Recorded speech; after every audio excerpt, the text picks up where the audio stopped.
Coming up on Super Boothers, have you tried this thing called Instagram? I messed around with it and I actually got a lead. Ryan and I discuss using Instagram to grow your business, but also not getting caught up chasing vanity metrics. Stay tuned. Come see me live at the Photo Booth Show Europe, October 15th and 16th, 2018 in Leicester, United Kingdom. Learn from industry experts, shop a range of high-quality global providers, and get to meet other photo boothers just like you. Visit photoboothshow.eu for more information.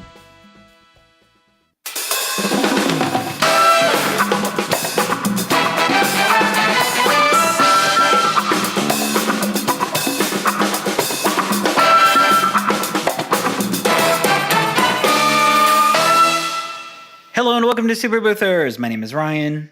And I'm Ismail. Good afternoon, sir. Good day, mate. Good day. Oh, I can't wait to go back to Australia. Yeah, it was a lot of fun. And I got to, well, I didn't get to hold a koala because I'm told that it's illegal to do that. In the zoo that we went to, yes, you were not allowed to touch them. Yes, we went to Taronga Zoo, but the woman was like, her head was turning. I just wanted to poke it, but probably shouldn't poke a koala. It's probably a bad idea. We were pretty lucky with that, though, because they sleep for the majority of the day, and that one woke up for us. Yeah, she was like all sorts of... she was pregnant, wasn't she? I don't know what was going on, but she was definitely awake. And she was like moving and stuff, and I mean that was exciting. I need more koala time. I definitely do miss Australia. That was a very fun trip. I get to do it again. I don't know if I will or not. I hope I will, but I'm not committed yet. I absolutely loved Australia, and we did that dinner across from the Sydney Opera House, and we took that amazing photo. It is very Instagrammable. You like how I did that? I love what you did there. You see? Guess what we're going to talk about today? You see what I did there? Yes, Instagram. So I have been kind of getting my act together with Instagram lately. I have dipped my toe in the water. In the Instagram pond. Yes. Before you jump in with what happened to you, Ryan, I think just generally, I've heard a lot of people talk about how Instagram's working for them, and maybe people can relate to me, but I just always kind of, I don't know, I didn't really take it that seriously. I've been doing well with paid advertising with Google, and just posting things on social media. I've seen that not work very well in other businesses, so I'm kind of skeptical about it. But I did start posting some photos, just kind of throwing it up there, and I was blown away and shocked today that some random person in my area messaged me on Instagram asking for a quote. And I have no idea. Oh, I thought you were going to say they were asking you for nudes. No. That's Snapchat. Sliding into those DMs. But yeah, someone out of nowhere, like an actual lead, contacted me for an event, and I don't even know how that happened, and I'm kind of a little blown away. I assume that people search for those hashtags that you post, so we can get into the nitty gritty of this stuff, but that's kind of why it's been on my mind lately. What about you, Ryan? So I have really been trying to focus on daily content on Instagram, and I actually manage 5 Instagram accounts, if you can believe it. And it's really hard keeping up with everything, but I've been really trying to hone in on my photo booth business's Instagram account, and posting a setup, posting people using the booth, posting the output, posting the overall event. And I really have been enjoying it just because I'm getting leads from it just organically. And actually, as of today, I started promoting specific Instagram posts. But yeah, so I've been really happy with it. So can you tell me a little bit about that? Because again, I'm not a big Instagram person in general. So how are these leads finding you? Like, explain to us how exactly that works. So what I do is I use hashtags. I use the hashtags on my like I do like hashtag photo booth rental, stuff that applies to me.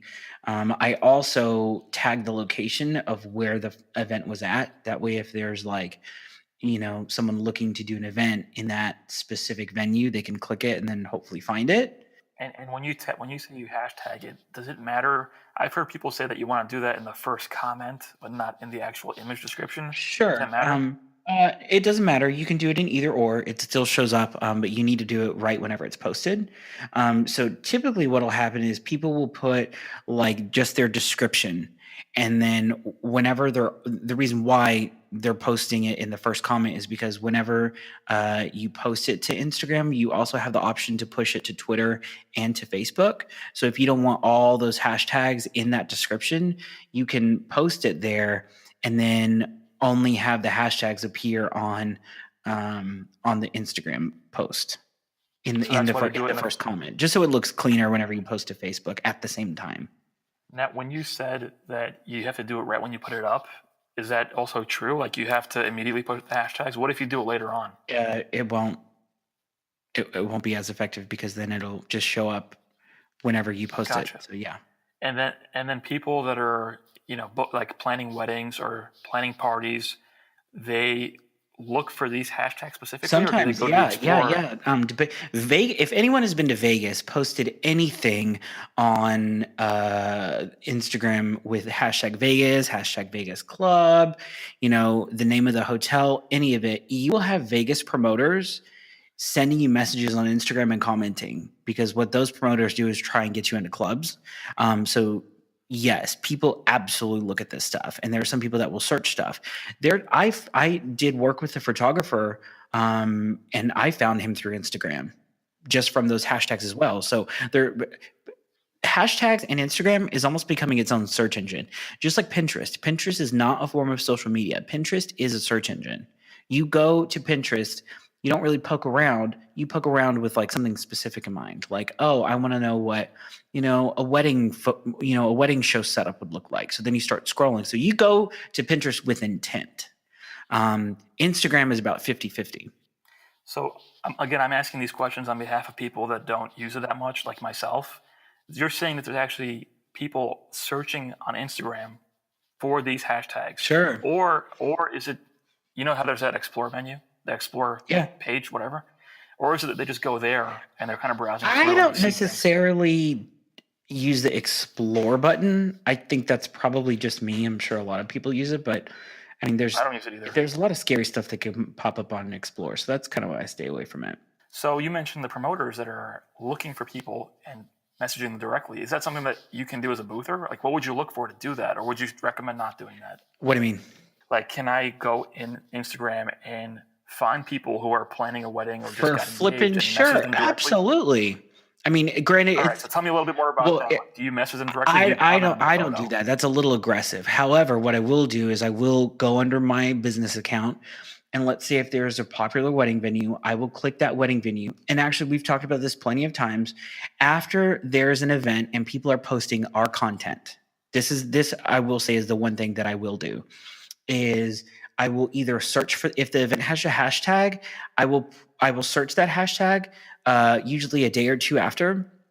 And then I'll also search the venue of where it was at. If I see someone that posted our content from that particular event, I will go in there and I will comment, "Thank you for taking a photo with us!" ! And that is a great way to get followers organically, and that is a great way to get interest. And you never know who you're going to do that with, or the person that you're interacting with. So on there's one event that I did. She was a bridesmaid. She was getting married. Guess what? Absolutely. Just because she liked what she saw. I was able to reach out to her from the content that she created with us. So it wasn't just like I'm stalking her, her Instagram and she's posting at this wedding. No, she used our photo booth. Yes, she experienced it. She was compelled enough to post it. I went in and I commented, "Thank you for taking the photo with us." So now, when you do that, are you just doing that for the person who posted it, or are you doing that so people that see that post can identify which company the booth was used from? I kind of do it just for the person, just to say thank you. And you mentioned followers, right? Who follows the photo booth? Honestly, on social media. If you're a photo boother, listen to this. You probably follow my business Instagram, and that's pretty much where it comes from. No, but I actually looked through our followers today, and it's mostly other like event companies and photo booth companies. Are leads actually following photo booth company accounts? That doesn't make sense to me. I will say that it's helpful with like agencies, and it's helpful with just reaching out to people that attended the event, because you really never know. So I will say it is an absolute mixture of people. But anyways, I have a little free giveaway for everyone today. Nice. Do I get an advance If you copy? go, no.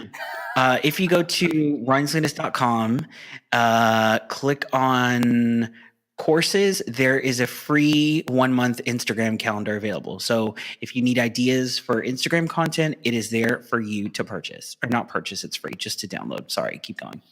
Okay. Speaking of that, one other thing that I wanted to dig into is how do you, like, obviously you have that for people who want to plan their content, but what are some general guidelines for how often do you post? When do you post? Because there are these tools out there like Buffer that allow you to schedule posts. I don't know if they work with Instagram. I don't think Yes. they do now. Absolutely. Okay. Yeah, absolutely. So is that what you do? Do you just kind of sit down and plan out a whole month, put it up there, and forget about it, or? I won't necessarily plan a whole month. I kind of plan a whole week out, because you do need to have that content. So what I will do, especially for super boothers on our Facebook group, and all the other Instagram accounts that I do manage, I use Buffer a lot, just because it kind of saves me the headache. So, for example, just to kind of a little trick that I do, um, generally I will work on super booster stuff rather late at night. That's just, I find, to be my sweet spot to be able to be the most productive. I will schedule all the super boother stuff at night, because I generally work until like 3 or 4 in the morning, and I kind of sleep in. But with super boother stuff, all that stuff has to be posted in the morning, for anything to get any traction. Because if I post in the afternoon, nobody sees it. So what I do is I have all those posts scheduled, to kind of go out. So I'll wake up, at noon, and everyone already comments on it. So that. Tell the truth, Ryan. It's not noon. It's way past. Today I woke up at noon. Anywhere between noon, 1, 2 is pretty accurate. If I wake up at 2, that's pretty late. And that, ladies and gentlemen, is why if you comment on Ryan's post right away in the morning, he won't respond to you. No, absolutely not happening. I am too dark. And if I am, this was really funny. I texted Ismail at like 7 a.m. New York time. And I'm sure he looked at his phone and was like, "Who kidnapped Ryan?" Because you texted me. Yeah, no, what's wrong? Why are you up so early? Do you need me to send help? Do you need me to Why send help? have you not gone to bed the night before? Like, that's usually what's happening. That usually is. It's usually when you have an early flight. Oh yeah, usually. No, it is not common, and I will be on a plane anytime that's happening. However, I will say this: so Buffer really allows me to get out the content that I need to get out at the times that I need to get out, and also it helps you with Instagram. So if you want to do posts to your Facebook page, if you want to do your Twitter account, if you want to whatever, and actually they have an integration now with Instagram that will post the photos, and you don't have to do it. So before, the way how it used to work was Instagram had an API that kind of forbid this, but the way how it previously worked was you could schedule a post, you would get a notification on your phone, you'd press the notification, and you would manually have to still post it. That is gone now. Instagram now will allow a third party to post for you. So I do use that. The only thing it won't do is it won't post a video, but it will do a photo. And Buffer has things kind of built in where you could say, "Hey, I want to post Monday through Friday," and it will automatically put in the optimal times in your area for those things to be posted. Right. I actually used Buffer way back when it first came out, and I do remember it didn't work with Instagram. And just for those of you that are listening, it's a great tool to check out. We'll have it in our show notes. Basically, everyone that says it's overwhelming to post on social media, it's too many things to keep track of. The Buffer app is basically a tool where you put your posts into this app, and it posts it to your Facebook, to your Instagram, to your LinkedIn, to your Twitter, automatically on a schedule for you. So you go to one place, and then it distributes it to all your social media accounts for you. It saves you a lot of time, and it makes it a lot easier for you to actually use social media. The other thing that I would mention is that I've admitted here that I'm not really a big Instagram poster, but one thing that you should take away as a general mindset is that you should experiment with things, right? Don't just knock things. And that's one thing I see people do often. is they just kind of dismiss things. So that's not going to work. It's not how I do it. Blah blah blah blah blah. You see me and Ryan willing to try and experiment with different things. So I threw up some photos on Instagram. I don't understand why people find them, because I don't usually look for these hashtags, but I threw some up and I got a lead. And it kind of boggled my mind. So I'm going to do it more. And I think that's something that people should keep in mind when you hear these ideas from us or other people. Try them. It may work. It may There's not two work. people that I believe that are really good at this, and that is his Instagram is amazing_Jimbo, JIMBO, and Bradley with the flash bar. Those two are really, really, really good Instagram accounts in our industry. I wish mine were better, but they're just not. Yours is pretty good, Ryan. I like yours. I follow yours. See, another thing that I've been posting lately is actual videos. So I'll do videos of the event. Lately I have this little it's kind of like a Smooth, but not really. It's just like a video stabilizer for my phone. I'll go in, I'll record some video, I'll cut it on my phone real quick and post it. I'll get great engagement from that stuff. And this is also what I use it for. Whenever someone says, hey, listen, I want to do a green screen booth, what I'll do is I'll go in on my Instagram, find like a really good event that I did that explains what I did well, and then I'll send them the Instagram post to view so that they can understand what's going on. So I have a lot of agency clients that are on my Instagram that do it just to kind of keep up with me, just to see like if I'm putting out any ideas that they could use to sell later. And this also helps with kind of touching your client. So we talked about not in the Bill Clinton #MeToo kind of touching, just as in the touching as in staying top of mind of someone. So thank you for clarifying. Yes, thank you. I didn't know where you were going. Yes, no, I'm telling you, at Aretha's funeral and Ariana, and it's just a big problems. No, not in the Matt Lauer sense of the word. So anyways, so what I will do is I will kind of engage with those people just to make sure, and actually you can do this with Buffer. So if you have, no, that's a lie. If you have Facebook pages, you can attach your Instagram account to it, and anytime someone posts a comment on there, you can get a notification on your Facebook Pages app and make sure that you respond to everyone. And I believe that on certain, I know Facebook will do this with Zendesk, but you can set up integrations like that to make sure that you respond to every single person. Same thing goes for Twitter. You can take Twitter messages and filter those into your customer service software and just reply just from one dashboard and not have to go into all these apps. So those things are just there to make your life easier. Here's what I'm worried about, and I'm sure people listening are thinking the same thing. It sounds like a lot of stuff. You got to reply to all the comments, people that post, you got to reply to them, say thank you for posting. You have to have a whole planned out content schedule of things that are being posted all the time. I'm sorry, are you busy doing something else? But hear me out here. Well, what I am afraid of with social media in general, right, is that people get caught up in this, vanity metric game where it's all about how many likes did I get? How much engagement did I get? Did people follow me? That doesn't really lead to money, right? So you talked about getting leads, right? The Instagram brings you leads. I want to talk more about how do you do that? How do you kind of change the mindset from get more comments, get more followers to getting leads and bookings? No. If that's what you took away, then you misunderstood me. So what I'm saying here is I would much rather be engaging with those people, because that's really how you monetize this stuff. Be engaging with those people. You know what? Yes, you are taking the time out.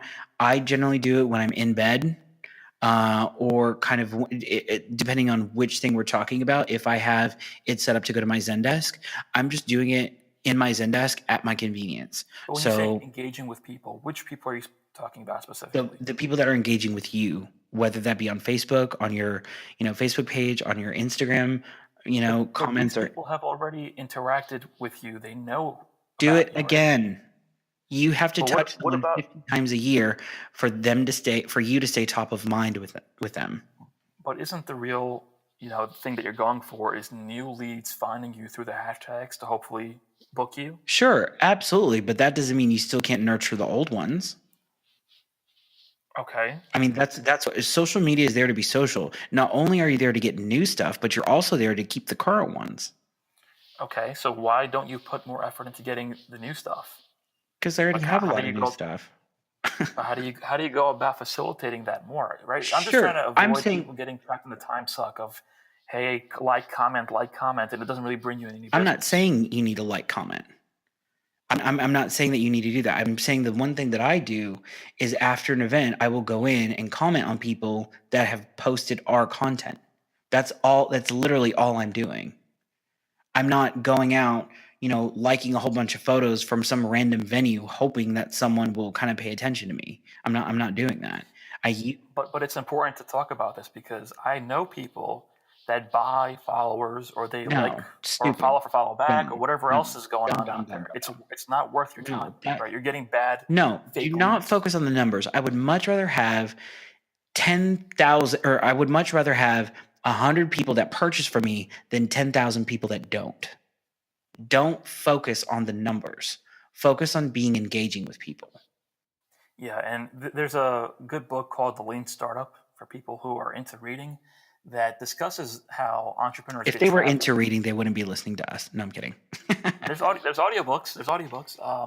But yeah, they get trapped into this thing called vanity metrics, where you're kind of chasing these numbers or these engagement figures that look good but don't really move the needle for your business. No, So don't, that's the only thing I would caution. this is another thing that kind of came up, and this is not exactly on the topic, but still kind of, again, with the vanity thing. So I had a florist friend that did the flowers for a very prominent person, very well known, in Texas, and they really didn't charge much.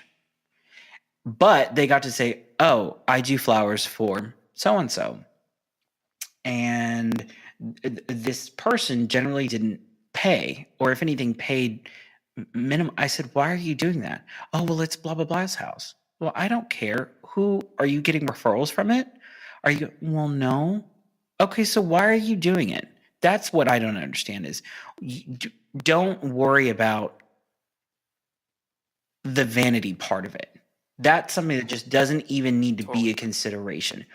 For example, we had talked about how I lost an event that I really, really, really wanted with a retail client, and I didn't want it for, oh, I did a photo booth for this brand.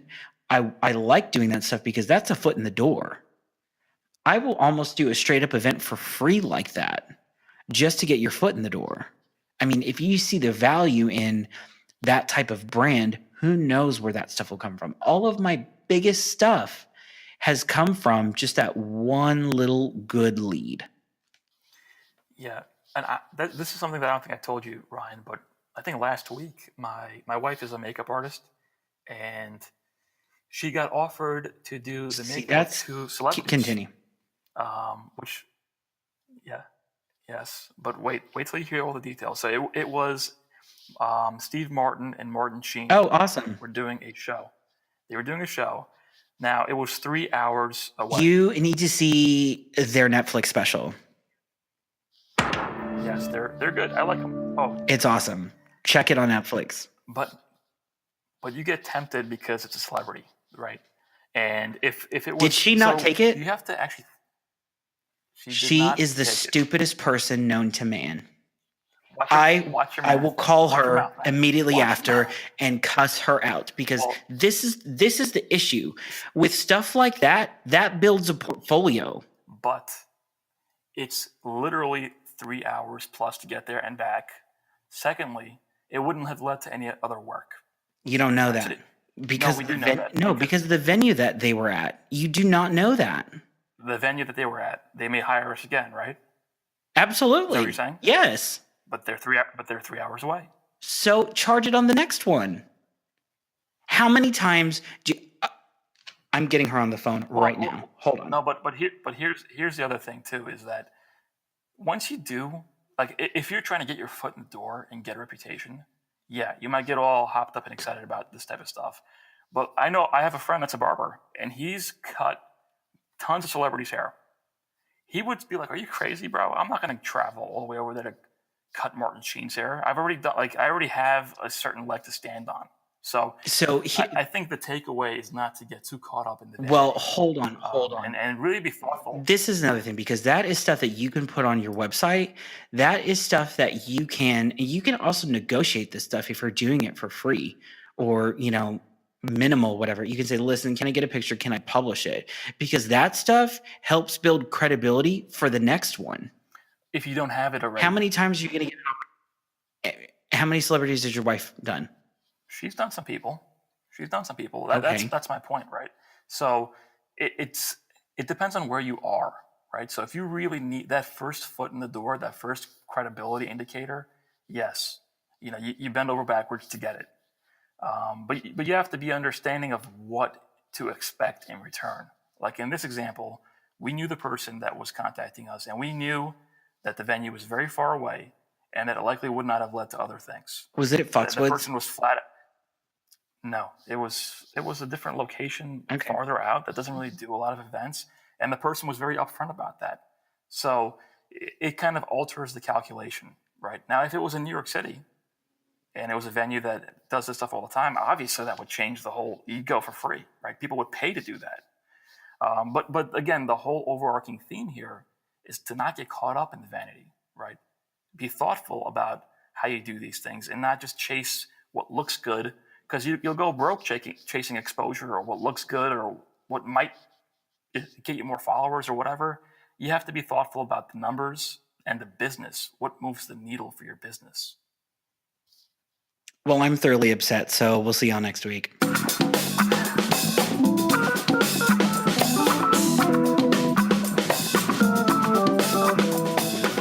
Next week on Super Boothers. Now, I'm curious for your experience, do you really have to but do you have to book a lot of events, new events for the holidays? Because what I found, it's not really a stressful time of year because it's all the same people booking events again.